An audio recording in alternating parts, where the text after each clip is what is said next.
இது நம்ம பாலா பைட்ஸ். ஒரு நிமிஷம், சும்மா ஒரு நிமிஷம் உங்க கண்ணை மூடுங்க. வருஷம் கிமு 480, மாசம் ஆகஸ்ட். இடம் கிரீஸ் நாட்டோட வடக்கு எல்லை. பூமி அதிருது. சும்மா லேசா இல்ல, ஏதோ பெரிய பூகம்பம் வந்த மாதிரி நிலம் கிடுகிடுன்னு ஆடுது. ஆனா அது பூகம்பம் இல்ல. தூரத்துல அடிவானத்தை பார்த்தா வானமே கருப்பா மாறின மாதிரி ஒரு புழுதி புயல் கிளம்பி வருது. அந்த புழுதிக்குள்ள இருந்து வர்ற சத்தம் இடி இடிக்கிற மாதிரி இருக்கு. ஆனா அது இடியும் இல்ல, அது காலடி சத்தம். உலக வரலாறு அதுவரைக்கும் பார்த்திராத, இனிமேலும் பார்க்க முடியாத ஒரு பிரம்மாண்டமான இராணுவம் நடந்து வர்ற சத்தம் அது. ஆறுகள்ல தண்ணி ஓடல. ஏன்னா இந்த இராணுவம் அந்த பக்கம் நடந்து போனா அந்த ஆத்து தண்ணிய குடிச்சே வத்த வச்சிடுறாங்க. சாப்பாடு பத்தல. வழியில இருக்கிற காடு கழனி எல்லாத்தையும் அழிச்சிட்டு வராங்க. இது வேற யாரும் இல்ல, பாரசீக பேரரசு, பெர்ஷியன் எம்பையர். அவங்களுடைய ஒரே நோக்கம் கிரீஸ் நாட்டை தரைமட்டமாக்கி எரிச்சு சாம்பலாக்குறது. அவங்கள வழி நடத்திட்டு வர்றது தன்னை ஒரு மனுஷனா நினைக்காம கடவுளாவே நினைச்சிட்டு இருக்கிற மன்னன் செக்ஸஸ். அவரோட அந்த பெரிய படையை எதிர்கொள்ள போறது யாரு தெரியுமா? வெறும் 300 பேர். ஆமா, நீங்க கேட்டது கரெக்டு தான். லட்சக்கணக்கான இராணுவத்தை எதிர்த்து நிக்க போறது வெறும் 300 ஸ்பார்டன் வீரர்கள். இது ஒரு தற்கொலை முயற்சி. இதுல ஜெயிக்க வாய்ப்பே இல்லைன்னு தெரிஞ்சும் ஏன் அந்த 300 பேரும் அங்க போனாங்க? அவங்களுக்கு மரண பயமே இல்லையா? அந்த 3 நாட்கள் அந்த குறுகிய கணவாயில என்னதான் நடந்துச்சு? ரத்தம் தெறிக்க தெறிக்க நடந்த அந்த வரலாற்று சம்பவத்தை ஒவ்வொரு நொடியும் என்ன நடந்துச்சுன்னு ஆழமா பார்க்க போறோம். இது வெறும் போர்க்கதை இல்ல, இது மனுஷனோட மனதைரியம் எந்த அளவுக்கு எல்லை மீறி போகுங்கிறதுக்கான சாட்சி. கதையோட ஆழத்துக்கு போறதுக்கு முன்னாடி அந்த சூழலை தெரிஞ்சுக்கணும். அப்போதைய உலகத்துல பாரசீகம் தான் சூப்பர் பவர். இன்னைக்கு இருக்கிற அமெரிக்கா, ரஷ்யா எல்லாத்தையும் விட பன்மடங்கு பெருசு. இந்தியாவில் ஆரம்பிச்சு எகிப்து வரைக்கும் அவங்க சாம்ராஜ்யம் பறந்து விரிஞ்சு கிடந்துச்சு.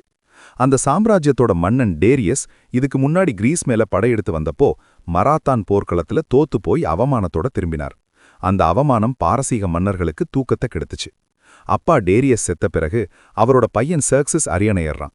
அவனுக்கு ஒரே ஒரு வெறிதான், அப்பாவை தோற்கடிச்சு அந்த ஏத்தன்ஸ் நகரத்தை கொளுத்தரும், கிரீஸ் மக்களை தனக்கு அடிமையாக்கி கால்ல விழ வைக்கணும். அதுக்காக அவன் தயார் பண்ண பட சாதாரணமானது இல்ல. ஹெரோடோட்டஸ்ங்கிற கிரேக்க வரலாற்று ஆசிரியர் என்ன சொல்றாருன்னா, செக்ஸஸோட படையில கிட்டத்தட்ட 17 லட்சம் காலாட்படை வீரர்கள் இருந்தாங்களாம். குதிரைப்படை, கப்பற்படை, வேலைக்காரங்கன்னு எல்லாத்தையும் சேர்த்தா 50 லட்சம் பேர் இருப்பாங்கன்னு சொல்றாரு. சரி, அது கொஞ்சம் மிகைப்படுத்தப்பட்ட கணக்குன்னே வைப்போம். நவீன ஆராய்ச்சியாளர்கள் என்ன சொல்றாங்கன்னா, குறைஞ்சது 3 லட்சம் வீரர்களாவது கண்டிப்பா இருந்திருப்பாங்க. யோசிச்சு பாருங்க, 3 லட்சம் பேர் கொண்ட ஒரு இராணுவம். அவங்க போடுற கூடாரங்கள் மட்டுமே பல கிலோமீட்டர் தூரத்துக்கு இருக்கும். அவங்க எய்ற அம்புகள் வானத்தையே மறைக்கும். அப்படி ஒரு ராட்சத அலை தான் இப்போ ஐரோப்பாவை நோக்கி வந்துட்டு. செக்ஸஸ் இந்த படையெடுப்பை எவ்வளவு சீரியஸா எடுத்தான்னா, ஆசியாவையும் ஐரோப்பாவையும் பிரிக்கிற ஹெலஸ்பாண்ட் கடலிரி மேல கப்பல்களை வரிசையா நிறுத்தி அது மேல பாலம் அமைச்சான். அப்போ ஒரு புயல் வந்து அந்த பாலத்தை உடைச்சப்போ செக்ஸஸ் கடலுக்கே தண்டனை கொடுத்தான். கடலை சாட்டையால் அடிக்க சொன்னான். ஏய் கடலே, நீ ஏன் வழியை மறிக்கிறியா அப்படின்னு சங்கிலியால கடலை கட்டி போட சொன்னான். இவன் எந்த அளவுக்கு ஆணவம் பிடிச்சவன், தன்னை கடவுள்னு எவ்வளவு ஆழமா நம்பினவன்னு இதிலிருந்தே தெரிஞ்சுக்கலாம். இப்படிப்பட்ட ஒருத்தன் தான் கிரீஸை நோக்கி வர்றான். ஆனா கிரீஸ் நாடு எப்படி இருந்துச்சு? ஒத்துமையா இருந்துச்சா? இல்லவே இல்ல. கிரீஸ் அப்போ ஒரு தனி நாடு கிடையாது. அது பல சின்ன சின்ன நகர அரசுகளா சிதறி கிடந்துச்சு. ஏத்தென்ஸ், ஸ்பார்ட்டா, தீப்ஸ், கொரிந்த் அப்படின்னு ஒவ்வொரு நகரமும் தனித்தனி நாடு மாதிரி. அவங்களுக்குள்ளேயே எப்பவும் சண்டை. பாரசீக படை வருதுன்னு தெரிஞ்ச உடனே பல நகரங்கள் பயந்து போய் செர்க்ஸஸ் கிட்ட சரணடைஞ்சுக்காங்க. செர்க்ஸஸ் தூதர்களை அனுப்பி எர்த் அண்ட் வாட்டர் கேட்டான். அதாவது உங்க நிலத்தையும் தண்ணீரையும் எங்க கால்ல வைங்க, நாங்க உங்களை எதுவும் பண்ண மாட்டோம்னு மிரட்டினான். பல பேர் அதை செஞ்சாங்க. ஆனா 2 இடத்துல மட்டும் அது நடக்கல. ஒன்னு ஏத்தென்ஸ், இன்னொன்னு ஸ்பார்ட்டா. ஏத்தென்ஸ்ல என்ன பண்ணாங்க தெரியுமா? உனக்கு நிலமும் தண்ணியும் தானே வேணும், அதோ அந்த கிணத்துக்குள்ள இருக்கு, போய் எடுத்துக்கோன்னு சொல்லி அந்த தூதர்களை கிணத்துக்குள்ள தள்ளி கொன்னுட்டாங்க. இது சும்மா கொலை இல்ல, இது போருக்கான நேரடி அழைப்பு. வாடா பாத்துக்கலாம்னு சொல்ற தைரியம். ஸ்பார்ட்டா, இந்த பேரை சொன்னாலே எதிரிகளுக்கு குலை நடுங்கும். ஏன்னா ஸ்பார்ட்டா ஒரு சாதாரண ஊர் இல்ல, அது ஒரு இராணுவ முகாம். அங்க ஒரு குழந்தை பிறந்தா அந்த குழந்தைய வைனில குளிப்பாட்டுவாங்க. அது வலிப்பா தாங்குதான்னு பாப்பாங்க. அப்புறம் ஊர் பெரியவங்க வந்து அந்த குழந்தைய சோதிப்பாங்க. லேசா ஊனமா இருந்தாலும் பலரீனமா இருந்தாலும் அந்த குழந்தைய வளர்க்க மாட்டாங்க. தைகெட்டஸ் மலை உச்சியில இருந்து பள்ளத்துல வீசிருவாங்க. கொடூரம்தான், ஆனா அவங்க லாஜிக் படி ஸ்பார்ட்டாவுக்கு பலவீனமானவங்க தேவையில்லை. தப்பிச்சு வளர்ற குழந்தைங்க 7 வயசு வரைக்கும் தான் அம்மா கிட்ட வளரும். அதுக்கப்புறம் அரசாங்கம் அவங்கள எடுத்துக்கும். அகோஜ்னு சொல்ற கடுமையான இராணுவ பயிற்சி. செருப்பு போடாம கல்லு முள்ளுல நடக்கணும். குளிர்காலத்துல ஒரே ஒரு துணி தான் உடுத்தணும். சாப்பாடு கம்மியா தான் போடுவாங்க. பசிச்சா திருடி தின்னணும். ஆனா மாட்டிக்கிட்டா திருடுனதுக்காக இல்ல, மாட்டினதுக்காக தோலை உரிக்கிற அளவுக்கு அடிப்பாங்க. 12 வயசுல அவங்கள காட்டுக்குள்ள தனியா அனுப்புவாங்க. கையில ஆயுதம் இருக்காது. ஒரு ஓநாய கொன்னுட்டு திரும்பணும். இப்படி வளர்ற ஒரு ஸ்பார்டன் கிட்ட பயங்கிற வார்த்தைக்கு அர்த்தமே இருக்காது. அவங்க தத்துவமே வேற. ஒரு ஸ்பார்டன் அம்மா தம் பையனை போருக்கு அனுப்பும்போது கேடயத்தை கொடுத்து என்ன சொல்வாங்க தெரியுமா? மகனே, இந்த கேடயத்தோட திரும்பி வா, இல்லனா இந்த கேடைய மேல பிணமா திரும்பி வா. அதாவது ஜெயிச்சிட்டு வா, இல்ல செத்துரு. ஆனா புறமுதுகு காட்டி ஓடி வந்துராதே. கேடயத்தை தொலைச்சிட்டு வர்றவன் கோழை. ஏன்னா கவசம், தலைக்கவசம் எல்லாம் அவனுக்கானது. ஆனா கேடயம் அவனுக்கு பக்கத்துல நிக்கிறவனுக்கானது. அந்த வரிசைய உடைக்காம நிக்கிறது தான் ஸ்பார்டன் அறம். இப்படிப்பட்ட ஸ்பார்ட்டாவோட மன்னன் தான் லியோனிடாஸ். அவருக்கு அப்ப வயசு கிட்டத்தட்ட 60 இருக்கும். ஆனா உடம்புல இரும்பு மாதிரி பலம். ஹெராக்லஸ் கடவுளோட வம்சத்துல வந்தவர்னு மக்கள் நம்புனாங்க. பாரசீக படை வருதுன்னு தெரிஞ்சப்போ ஸ்பார்ட்டா ஒரு சிக்கல்ல இருந்துச்சு. அப்போ அவங்களுக்கு கார்னியா திருவிழா நேரம். அந்த நேரத்துல அவங்க போருக்கு போகக்கூடாது, கடவுள் குத்தமாயிடும்னு ஒரு நம்பிக்கை. அதே நேரம் ஒலிம்பிக் போட்டியும் நடந்துட்டு இருந்துச்சு. முழு இராணுவத்தையும் கூட்டிட்டு போக முடியாத நிலைமை. ஆனா சும்மாவும் இருக்க முடியாது. லியோனிடாஸ் ஒரு முடிவெடுத்தார். டெல்ஃபி ஆரக்கிள் கிட்ட குறி கேட்டாங்க. அந்த ஆரக்கிள் சொன்னதுதான் லியோனிடாஸோட தலைவிதியை மாத்துச்சு. ஸ்பார்ட்டா மக்களே கேளுங்க, ஒன்னு உங்க ஊர் பாரசீகர்களால எரிக்கப்படும், இல்லனா ஹெராக்லிஸ் வம்சத்துல வந்த ஒரு மன்னன் சாக வேண்டியிருக்கும். அர்த்தம் தெளிவா இருந்துச்சு. ஸ்பார்ட்டா தப்பிக்கணும்னா மன்னன் சாகணும். லியோனிடாஸ் அந்த விதியை ஏத்துக்கிட்டார். அவர் சாக தயாரா இருந்தார். முழு இராணுவமும் வர முடியாதுங்கிறதுனால லியோனிடாஸ் ஒரு சின்ன படைய திரட்டினார். வெறும் 300 ஸ்பார்ட்டன்கள்.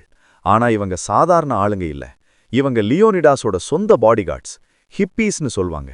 இந்த 300 பேரை தேர்ந்தெடுக்க லியோனிடாஸ் ஒரு விசித்திரமான கண்டிஷன் போட்டார். யாருக்கெல்லாம் வாரிசு, அதாவது மகன் இருக்கானோ அவங்க மட்டும்தான் என் கூட வரணும். ஏன் தெரியுமா? ஏன்னா போருக்கு போற யாரும் உசிரோட திரும்ப போறதில்ல. வம்சம் அழிஞ்சிடக்கூடாதுல்ல. அதனால மகன் இருக்கிறவங்களா பார்த்து தேர்ந்தெடுத்தார். கிளம்புறப்போ லியோனிடாஸோட மனைவி கோர்கோ அவர்கிட்ட ஒரு கேள்வி கேட்டாங்க. நான் என்ன செய்யணும்? அதுக்கு லியோனிடாஸ் சொன்ன பதில், நல்ல மனுஷனா கல்யாணம் பண்ணிக்கோ, நல்ல குழந்தைகளை பெத்துக்கோ, அவ்வளவுதான். திரும்பி வருவேன்னு பொய்யா கூட வாக்குறுதி கொடுக்கல. லியோனிடாஸ் அந்த 300 ஸ்பார்ட்டன்களோட கிளம்புறப்போ வழியில மத்த கிரேக்க நகரங்கள்ல இருந்து கொஞ்சம் பேர் சேர்ந்துக்கிட்டாங்க. ஆர்கேடியன்ஸ், டெஸ்பியன்ஸ், தீபன்ஸ், ஃபோசியன்ஸ்னு மொத்தம் 7000 பேர் சேர்ந்தாங்க. 3 லட்சம் பேரை எதிர்க்க 7000 பேர். கணக்கு வழக்கு பார்த்தா இது பைத்தியக்காரத்தனம். ஆனா லியோனிடாஸ் நம்புனது கணக்கே இல்ல, கழத்த. அவங்க தேர்ந்தெடுத்த இடம் தெர்மோபிலை. அதுக்கு சூடான வாயில்கள்னு அர்த்தம். ஏன்னா அங்க இயற்கையாவே வெந்நீர் ஊற்றுகள் இருந்துச்சு. அந்த இடத்தோட அமைப்பு தான் கிரேக்கர்களோட மிகப்பெரிய ஆயுதம். ஒரு பக்கம் செங்குத்தான மலை, கல்லிட்ரோமோஸ், மறுபக்கம் ஆழமான கடல். நடுவுல போற பாதை ரொம்ப குறுகலானது. எவ்வளவு குறுகல்னா ஒரே நேரத்துல ஒரு வண்டி தான் போக முடியும். சுமார் 15 மீட்டர் அகலம்தான் இருக்கும். இங்க தான் லியோனிடாஸ் தன்னோட பொறியை அமைச்சாரு. பாரசீக படை எவ்வளவு பெருசா வேணா இருக்கலாம், ஆனா இந்த இடத்துல அவங்களால மொத்தமா உள்ள வர முடியாது. கொஞ்சம் கொஞ்சமா தான் வரணும். அப்படி வரும்போது அவங்களோட எண்ணிக்கை பலம் செல்லா காசாயிடும். அங்க ஏற்கனவே ஒரு பழைய சுவர் இருந்துச்சு. அதை சரி செஞ்சு அதுக்கு பின்னாடி ஸ்பார்ட்டன்கள் காத்துட்டு இருந்தாங்க. ஆனா அந்த திட்டத்துல ஒரு ஓட்டை இருந்துச்சு. அந்த மலைக்கு பின்னாடி ஒரு ரகசிய ஒற்றையடி பாதை இருந்துச்சு. அதுக்கு பேரு அனோப்பையா பாதை. அந்த பாதை வழியா யாராவது சுத்தி வந்தா தெர்மோபிலை கணவாய்க்கு பின்னாடி வந்து இறங்க முடியும். அப்படி நடந்தா கிரேக்க படை முன்னாடியும் பின்னாடியும் மாட்டிக்கிட்டு செத்துரும். லியோனிடாஸ் இத உள்ளூர் மக்கள் மூலமா தெரிஞ்சுக்கிட்டார். உடனே தன்னோட படையில இருந்த 1000 ஃபோசியன் வீரர்களை, நீங்க போய் அந்த பாதையை காவல்காருங்க, பாரசீகர்கள் அந்த பக்கம் வராம பார்த்துக்கோங்கன்னு அனுப்பி வச்சாரு. பின்வாசல் பூட்டப்பட்டுச்சின்னு நம்பிக்கிட்டு முன்வாசல்ல சிங்கங்கள் காத்துட்டு இருந்துச்சு. செர்க்சஸோட படை வந்து இறங்குச்சு. தூரத்திலிருந்து பார்க்கும்போது அவங்க முகாம் ஒரு தனி நகரம் மாதிரியே இருந்துச்சு. செர்க்சஸ் நினைச்சா என்னோட படைய பார்த்த உடனே இந்த சின்ன கூட்டம் பயந்து ஓடிரும்னு. அதனால 4 நாள் சும்மா வெயிட் பண்ணான். தாக்குதல தொடங்கல. ஒரு ஒற்றனை அனுப்பி வேவு பார்க்க சொன்னான். அந்த ஒற்றன் போய் பார்த்தப்போ அவனுக்கு ஆச்சரியம் தாங்கல. ஸ்பார்டன் வீரர்கள் சிலர் நிர்வாணமா உடற்பயிற்சி செஞ்சுட்டு இருந்தாங்க. சிலர் உட்கார்ந்து அமைதியா தங்களோட நீளமான தலைமுடிய வாரி சீவி எண்ணெய் தடவி அழகுபடுத்திக்கிட்டு இருந்தாங்க. பயத்துக்கான எந்த அறிகுறியும் அங்க இல்ல. ஏதோ பிக்னிக் வந்த மாதிரி இருந்துச்சு. ஒற்றன் போய் செர்க்சஸ் கிட்ட இத சொன்னப்போ அவன் விழுந்து விழுந்து சிரிச்சான். சாக போற நேரத்துல இவனுங்க என்ன தலைவாரிக்கிட்டு இருக்கானுங்கன்னு கேட்டான். அப்போ செர்க்சஸ் கூட இருந்த டெமராட்டஸ், இவர் நாடு கடத்தப்பட்ட முன்னாள் ஸ்பார்டன் மன்னர், அவர் சொன்னார், மன்னரே சிரிக்காதீங்க, உங்களுக்கு ஸ்பார்டன்களை பத்தி தெரியல. அவங்க எப்போதெல்லாம் தங்களோட உயிருக்காக போராட போறாங்களோ, எப்போதெல்லாம் மரணம் நிச்சயம்னு தெரியுதோ அப்போதெல்லாம் அவங்க தங்களை அழகுபடுத்திப்பாங்க. இது கொண்டாட்டத்துக்கான அலங்காரம் இல்ல, இது மரணத்துக்கான தயாரிப்பு. அவங்க தலைமுடி எவ்வளவு அழகா இருக்கோ அவ்வளவு உக்கிரமா அவங்க சண்டையிடுவாங்க. ஜாக்கிரதை, நீ எச்சரிச்சார். ஆனா செர்க்சஸ் அதை நம்பல. அவனுக்கு தன் படை மேல அவ்வளவு கர்வம். கடைசி வாய்ப்பா செர்க்சஸ் ஒரு தூதுவனை அனுப்பினான். ஸ்பார்டன் முகாமுக்கு முன்னாடி வந்து அந்த தூதன் கத்தினான், லியோனிடாஸ், எதுக்கு வீணா சாகுற? ஆயுதங்களை கீழே போட்டுட்டு சரணடை. மன்னர் செர்க்சஸ் கருணை உள்ளவர், உங்களுக்கு உயிர் பிச்சை தருவார். பதிலுக்கு எங்களை நண்பர்களா ஏத்துக்கோங்க. லியோனிடாஸ் அந்த தூதனை உத்து பார்த்தார். பதட்டமே இல்லாம வரலாற்றில் என்றும் அழியாத அந்த 2 வார்த்தைகளை சொன்னார், மோலான் லேபே. கிரேக்க மொழியில அதுக்கு என்ன அர்த்தம் தெரியுமா? வந்து எடுத்துக்கொள். என் ஆயுதம் வேணுமா? நீயே வந்து என் பிணத்து மேல இருந்து எடுத்துக்கோங்கிறது தான் அதுக்கு அர்த்தம். அந்த வார்த்தை செர்க்சஸோட காதுல விழுந்தப்போ அவன் முகம் செவந்து போச்சு. இனி பேச்சுவார்த்தை இல்ல, போர்தான். 5ஆம் நாள் விடிஞ்சது. செர்க்சஸ் தன்னோட மீடியன் படைய அனுப்பினான். அவங்கள உயிரோட பிடிச்சிட்டு வாங்கன்னு திமிரா உத்தரவு போட்டான். ஆயிரக்கணக்கான பாரசீக வீரர்கள் அலறிக்கிட்டு அந்த குறுகிய பாதையை நோக்கி ஓடி வந்தாங்க. ஆனா அங்கே அவங்கள வரவேற்றது ஸ்பார்டன்களோட ஃபாலங்ஸ் வியூகம். இது ஒரு நடமாடும் கோட்டை மாதிரி. ஸ்பார்டன் வீரர்கள் தோளோடு தோள் உரசி நிப்பாங்க. அவங்க இடது கையில பெரிய வெண்கல கேடயம் ஹாப்லான் இருக்கும். அது அவங்க உடம்போட இடது பக்கத்தையும் பக்கத்துல நிக்கிறவரோட வலது பக்கத்தையும் மறைக்கும். அந்த கேடைய சுவர்ல இருந்து நீளமான ஈட்டிகள் வெளியே நீட்டிக்கிட்டு இருக்கும். பார்க்கறதுக்கு ஒரு முள்ளம்பன்றி மாதிரி இருக்கும். பாரசீகர்கள் அந்த குறுகிய இடத்துல வந்து மோதினாங்க. ஒரு பெரிய அலை வந்து பாறையில மோதின மாதிரி இருந்துச்சு. பாரசீகர்களோட ஆயுதங்கள் இந்த இடத்துக்கு செட் ஆகல. அவங்க வச்சிருந்தது சின்ன ஈட்டிகள். அவங்க கேடயங்கள் மூங்கிலால பின்னப்பட்டது. அது ஸ்பார்டன்களோட வெண்கல கேடயத்துக்கு முன்னாடி ஒன்றுமே இல்லாம நொறுங்கி போச்சு. ஸ்பார்டன்கள் ஒரு எந்திரம் மாதிரி செயல்பட்டாங்க. முன்னாடி இருக்கிறவன் ஈட்டியால குத்துவான், பின்னாடி இருக்கிறவன் கேடயத்தால தள்ளுவான். ஆத்திஸ்மோஸ்னு சொல்ற அந்த தள்ளுமுள்ளுல பாரசீகர்கள் நசுங்கி போனாங்க. முன்னாடி போனவங்களால பின்னாடி வரவும் முடியல, சண்டையிடவும் முடியல. ஸ்பார்டன்கள் ஒரு தந்திரம் பண்ணாங்க. திடீர்னு பயந்து ஓடுற மாதிரி பின்வாங்குவாங்க. இத பார்த்த பாரசீகர்கள், ஆஹா ஜெயிச்சிட்டோம், ஓடுறாங்க பாருன்னு வரிசையை களைச்சிட்டு துரத்துவாங்க. அப்படி அவங்க சிதறி வரும்போது ஸ்பார்டன்கள் டக்குன்னு திரும்பி ஒரே வெட்டு. கொத்து கொத்தா பாரசீகர்கள் செத்து விழுந்தாங்க.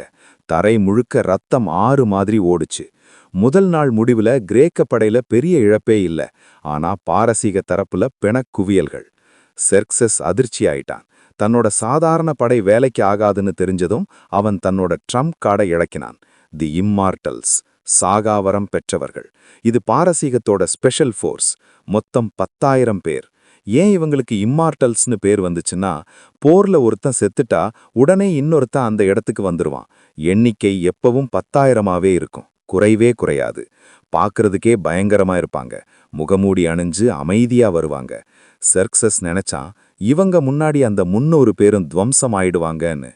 2ஆம் நாள் இம்மார்டல்ஸ் களமிறங்குனாங்க. ஆனா தெர்மாப்புலே கணவாயில அவங்களோட எண்ணிக்கையோ திறமையோ எடுபடல. ஸ்பார்டன்களோட ஈட்டிகள் இம்மார்டல்ஸோட கவசங்களை துளைச்சி எடுத்தது. நெருக்கடி காரணமா இம்மார்டல்ஸ் வீரர்களால தங்களோட திறமைய முழுசா காட்ட முடியல. ஸ்பார்டன்கள் அவங்கள கொன்னு குவிச்சாங்க. ஹெரோடோட்டஸ் என்ன சொல்றாருன்னா, அந்த போரை பார்த்துட்டு இருந்த செர்க்சஸ் தன்னோட அரியணையிலிருந்து 3 தடவை கோபத்துல குதிச்சானா. எப்படி இது சாத்தியம்? உலகத்தையே நடுங்க வச்ச அவனோட படை ஒரு சின்ன கணவாயில சிக்கிக்கிட்டு முழிக்குது. 2ஆம் நாள் இரவு செர்க்சஸ் கூடாரத்துல ஒரே அமைதி. தளபதிகள் எல்லாம் தலை குனிஞ்சு நிக்கிறாங்க. என்ன செய்யறதுன்னே தெரியல. இப்படியே போனா பாரசீக படை முழுசும் அழிஞ்சிரும் போல இருக்கு. அப்பதான் அந்த துரோகி உள்ள வந்தான். எஃபியாட்டிஸ், அந்த பகுதியை சேர்ந்த ஒரு ஆடு மேய்க்கிறவன். அவனுக்கு தேவை பொன்னும் பொருளும், பேராசை. அவன் செர்க்சஸ் கால்ல விழுந்து, மன்னரே, எனக்கு பணம் கொடுத்தீங்கன்னா நான் உங்களுக்கு ஒரு வழிய சொல்றேன். அந்த மலைக்குள்ள ஒரு ரகசிய பாதை இருக்கு. அது வழியா போனா ஸ்பார்டன்களுக்கு தெரியாம அவங்க முதுகுக்கு பின்னாடி போய் இறங்கலாம்னு சொன்னான். செர்க்சஸ் முகம் மலர்ந்துச்சு. அந்த ஒரு தகவல் போரோட போக்கையே மாத்தப் போகுதுன்னு அவனுக்கு தெரியும். உடனே தன்னோட தளபதி ஹைடார்னஸ் தலைமையில இம்மார்டல்ஸ் படைய அந்த பாதை வழியா அனுப்பினான். இரவு நேரம். எஃபியால்டிஸ் முன்னாடி நடக்க, பின்னாடி ஆயிரக்கணக்கான பாரசீக வீரர்கள் சத்தமே இல்லாம அந்த மலைப்பாதையில ஏறினாங்க. அது ஒரு கருவேல மரக்காடு. சருகுகள் மிதிபடுற சத்தம் மட்டும்தான் கேட்டுச்சு. விடியற் காலை நேரம். அந்த பாதையின் உச்சிக்கு வந்தப்போ அங்க லியோனிடாஸ் நிறுத்தி வச்சிருந்த 1000 போசியன் வீரர்கள் காவலுக்கு இருந்தாங்க. ஆனா அவங்க பாரசீகர்களை எதிர்பார்க்கல. திடீர்னு இலை சருகுகள் சலசலக்கிற சத்தம் கேட்டதும் அவங்க திடுக்கிட்டு எழுந்தாங்க. பாரசீகர்கள் அம்பு மழை பொழிஞ்சாங்க.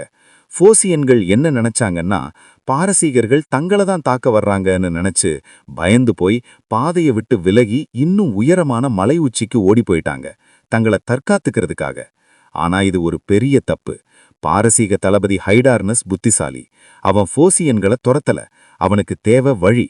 பாதை கிளியர் ஆனதும் அவன் வேகமா மலையை விட்டு இறங்கி தெர்மாபோலே கணவாயோட பின்பக்கம் நோக்கி படைய நடத்தினான். கீழே முகாம்ல மெகிஸ்தியாஸ்ங்கிற குறி சொல்றவரு அதிகாலையில பலியிட்ட ஆட்டோட குடலை பார்த்துட்டு லியோனிடாஸ் கிட்ட ஓடி வந்தார். அவர் முகம் வெளிரி போயிருந்துச்சு. மன்னரே, அறிகுறிகள் சரியில்லை. இன்னைக்கு மரணம் நிச்சயம். சூரியன் உதிக்கும்போது நாம் உயிரோட இருக்க மாட்டோம்னு சொன்னார். அதே நேரத்துல மலையிலிருந்து ஓடி வந்த ஒற்றர்கள் மூச்சு வாங்க தகவலை சொன்னாங்க. சுத்தி வளைச்சிட்டாங்க. பாரசீகர்கள் பின்னாடி வந்துட்டு இருக்காங்க. அந்த நிமிஷம்தான் லியோனிடாஸ் ஒரு தலைவனா ஜொலிச்சார். இனி ஜெயிக்க வாய்ப்பே இல்ல. இன்னும் சில மணி நேரத்துல எல்லாரும் சாக போறோம். அவர் ஒரு போர்க்குழுவை கூட்டினார். மத்த கிரேக்க நகர தளபதிகள் எல்லாம் நாம உடனே பின்வாங்கிரலாம், இங்க இருந்தா செத்துருவோம்னு சொன்னாங்க. லியோனிடாஸ் அவங்கள தடுக்கல. நீங்க போங்க, கிரேக்கத்தை காப்பாத்த நீங்க உயிரோட இருக்கணும். ஆனா நான் போக மாட்டேன். ஸ்பார்ட்டா சட்டப்படி போர்க்கணத்தை விட்டு ஓடுறது அவமானம்.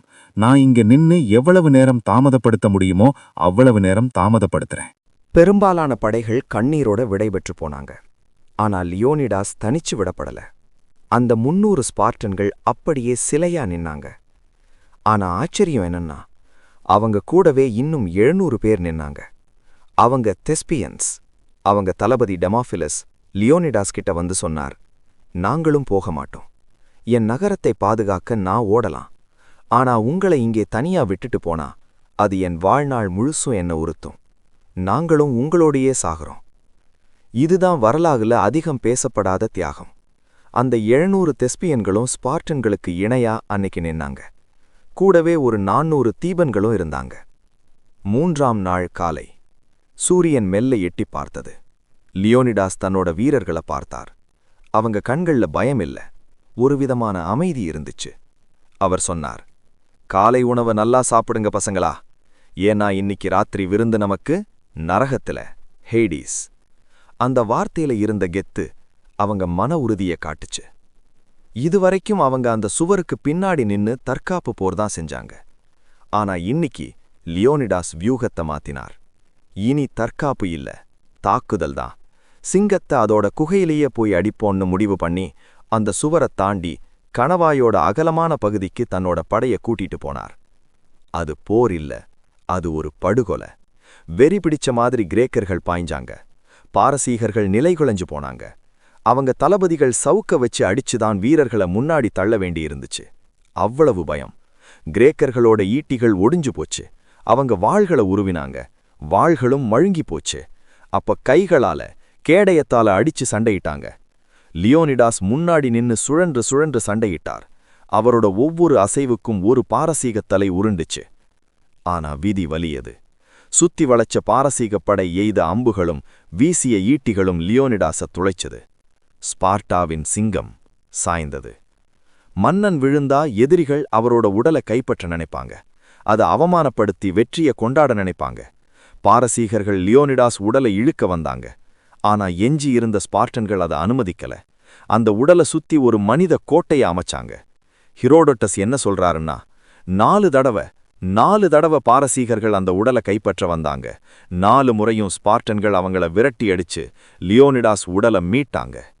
யோசிச்சு பாருங்க, உயிர் போற நேரத்திலையும் தங்கள் மன்னனோட பெணம் கூட எதிரி கைக்கு கிடைக்கக்கூடாதுங்கிற அந்த விசுவாசம். ஆனா நேரம் கடந்துச்சு. பின்னாடி வழியா வந்த ஹைடார்னஸோட படையும் வந்து சேர்ந்துருச்சு. இப்போ கிரேக்கர்கள் 4 பக்கமும் வளையப்பட்டாங்க. இனி தப்பிக்க வழியே இல்ல. எஞ்சியிருந்த வீரர்கள் லியோனிடாஸோட உடலை தூக்கிக்கிட்டு அங்க இருந்த ஒரு சின்ன குன்றுக்கு பின்வாங்கினாங்க. இதுதான் இறுதி கட்டம். அந்த குன்று மேல நடந்த காட்சியை நினைச்சா இப்பவும் நெஞ்சு வலிக்கும். அவங்க கிட்ட ஆயுதம் இல்ல, வாள் ஒடிஞ்சு போச்சு, கத்தி மழுங்கிடுச்சு. ஆனா அவங்க சரணடையல. கைகளால குத்தி பற்களால எதிரிகளோட கழுத்தை கடிச்சு சண்டையிட்டாங்கன்னு வரலாறு சொல்லுது. மிருகங்கள் மாதிரி இல்ல, தெய்வங்கள் மாதிரி சண்டையிட்டாங்க. ஜெர்க்சஸ் பார்த்தான், இவங்க கிட்ட நெருங்கி சண்டையிட்டா இன்னும் பல ஆயிரம் பேரை இழக்க வேண்டியிருக்கும்னு புரிஞ்சுக்கிட்டான். அதனால ஒரு கோய்வத்தனமான உத்தரவு போட்டான். யாரும் பக்கத்துல போகாதீங்க, தூரத்துல இருந்தே அம்புகளால அவங்கள முடிங்கன்னு. வானம் இருண்டு போற அளவுக்கு அம்பு மழை பொழிஞ்சுது.